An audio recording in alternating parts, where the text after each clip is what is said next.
လူပြားဒီနေ့ကင်ချီမြေမှာအလုံးမျိုးစုံကကြိုးခုံအလုံးမျိုးစုံကကြိုးစုံခြင်းရဲ့အထတိန်တအထရှိတိန်တ30တော့အထတိန်တရက်ပေါင်း38ရက်ပေါ့ဗျာနော်ဒီကျတော့ဘာလို့ရလဲဆိုရင်ကမ်ဂျာ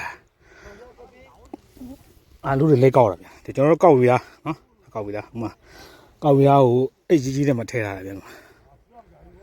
အိတ်ကြီးနဲ့မထဲထားတာအိတ်ကြီးကြီးနဲ့မထဲထားကောက်ပြီလားလူတွေဟောဆို15ရောက်လို့ရှိ15ရောက်မို့73ရောက်မင်းကလေးက6ရောက်မင်းကလေးကယူရီးယားက4ရောက်ဗီယက်နမ်က2ရောက်မြန်မာက2ရောက်ယောက်ျားလေးကထိုင်းက4ယောက်ဆိုတော့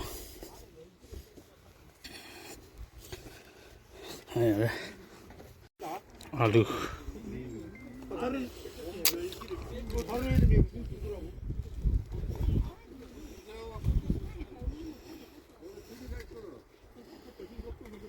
သူကဓမင်းစားနားခြင်းမှာ